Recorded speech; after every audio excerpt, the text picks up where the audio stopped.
பகவத்கீதையில் 2வது சாப்டரில் 53வது ஸ்லோகம். ஸ்ருதி விப்ரதிபன்னாதே யதா ஸ்தாஸ்யதி நிஷ்சலா சமாதாவ் அச்சலா புத்திஹி ததா யோகம் அவாப்ஸ்யசி. இப்போ இதுக்குள்ள அர்த்தத்தை பார்க்கலாம். இதில் தான் அவர் ஞான யோகத்தை பற்றி ஆரம்பிக்கிறார். அதை ஒரு படிக்கட்டு மாதிரி கண்ணனை சொல்கிற அது எப்படி இருந்தால் ஞான யோகம் முத்தி சாட்சாத்காரம் கிடைக்கும், அப்படிங்கிற உயர்ந்த படிக்கட்டை அடைய முடியும் அப்படிங்கிறத இப்போ ஆரம்பிக்கிறார். அதான் முதல் படிக்கட்டு என்னென்னா ஆத்ம ஞானம்.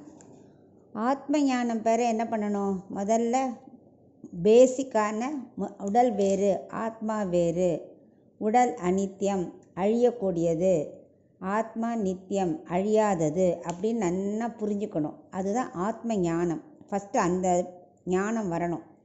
ரெண்டாவதாக கர்மயோகத்தை என்ன பண்ணணும்? பலனை எதிர்பார்க்காம விடாமல் செஞ்சுட்டே இருக்கணும்.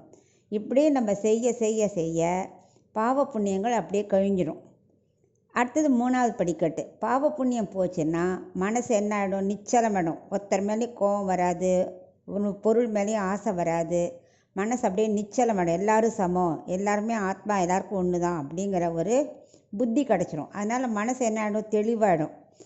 அந்த தெளிவடைஞ்ச மனசு வந்துடுதுன்னா ஞான யோகம் கிடச்சிரும். அந்த அதுக்கு ஒரு உதாரணம் என்னென்னா, இப்போ கண்ணாடி அழுக்கில்லாமல் பளிச்சுன்னு இருக்குன்னு வச்சுக்கோ. அப்போ நம்ம ஃபேஸ் எப்படி தெரியும்? கிளியராக தெரியும். அந்த மாதிரி நம்ம மனசில் வேண்டாத குரோதமோ ஆசையோ இல்லைன்னா கிளியராக சாந்தமாகிடும் மனசு. அதுதான் ஞான யோகம். இந்த ஞான யோகம் கிடச்சிருச்சுன்னா கடைசியாக ஆத்மா சாட்சாத்காரமான மோட்சமே கிடச்சிரும் அப்படின்னு அழகாக ஒவ்வொரு படிக்கட்டாக ஞான யோகத்தை பற்றி விளக்க ஆரம்பிக்கிறார்.